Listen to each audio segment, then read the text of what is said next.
देखत ना है का हो तो है धक्का मारत हो। क्या है जी? अरे धक्का भी मार रही हो, ऊपर से हमको घुरुक रही हो। अरे कहाँ धक्का मार रहे हैं? अरे हे दादा, अरे का है बच्चा, अरे हाई छौरी को देखा तड़ा हो। आप ज्यादा नहीं बोल रहे हैं का? अरे धक्का मारता है, देखा उल्टे हमें बोलता हो बा। अभी आप हमको नहीं जानते हैं। अरे तुम क्या हो? सुनिए, सुनाओ। कागज को छू दूंगी गुलाब हो जाएगा। अच्छा हाँ सुनिए, सुनाइए। पानी को छूते ही शराब हो जाएगा। चढ़ली जवानी मेरी सुन लो बाबू बाबू, जो करेगा शादी वो आबाद हो जाएगा। तब क्या समझे? सही बात बा। तो क्या यही बात है? अरे ये दादा, अरे का है बच्चवा, अरे है देखत है का कहत हो। क्या कर रहे हैं? अरे का करबा है बच्चवा, जमाना ही है बहो। ए दादा सुना, ए जान इधर सुना। ए ज्यादा मत बोलिए, ठीक है? सुना सुना पहले। कागज को छू दोगी गुलाब हो जाएगा। तो क्या? सुन रही हो ना? हाँ। कागज को छू दोगी गुलाब हो जाएगा, पानी को छूते ही शराब हो जाएगा। पहन के चलोगी ऐसा छोटा छोटा कपड़ा तो बूढ़ों का भी नियत खराब हो जाएगा। अरे हम छोटा पहन के चले हैं, बड़ा तुमसे क्या मतलब है?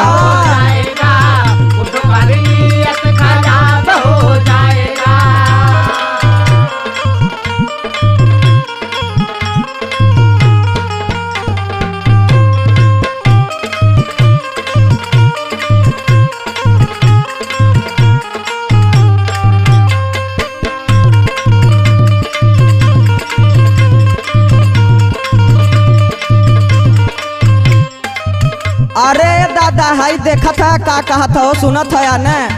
अरे सुनत है बच्चवा। ज्यादा मत बोलिए, सुनिए। सुनावा सुनावा।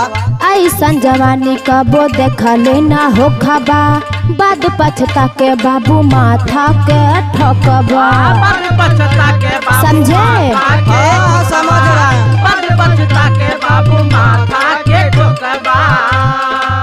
ऐसन जवानी कबो देखा लेना हो खबा, बाद पछता के बाबू माथा के ठोकबा।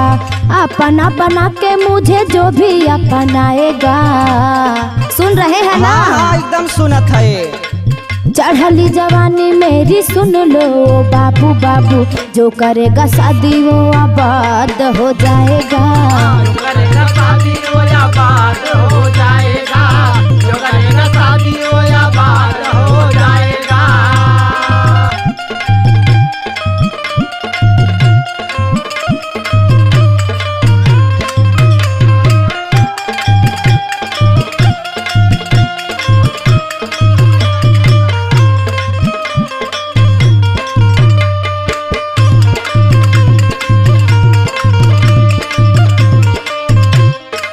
अरे दादा का करबा हो, आज के जमाना ही है बाकी धक्का मारियन उल्टे घुरकबो करिहन। अच्छा अब का करबा है बच्चा, हमरो बुढ़ाई आ गई रे मुन्नवा।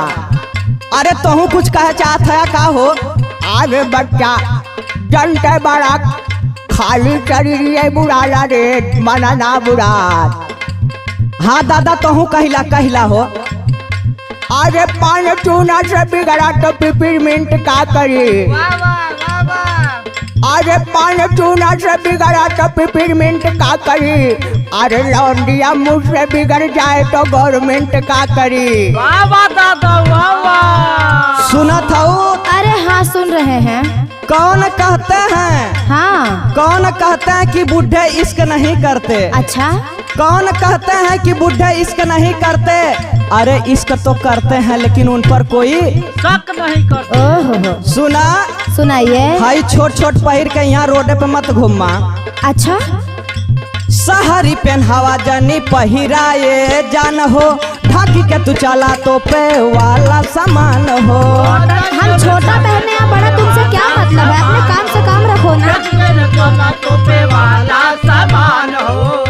हाय शहर के पहनावा है, गांव में मत पहिरा। अच्छा बाहरी पहनावा जानी पहिराए जान हो, ढक के तू चला तो पे वाला सामान हो। ढक के तू चला तो पे वाला सामान हो, ढक के तू चला तो पे वाला सामान हो। मुन्ना मतलबी आदमी जाज गरमाएगा। अरे तो क्या कर लेगा? मुन्ना मतलबी आदमी जाज गरमाएगा। पहन के चलोगी ऐसे छोटा छोटा कपड़ा तो बूढ़ों का भी नियत खराब हो जाएगा। बूढ़ों का भी नियत खराब हो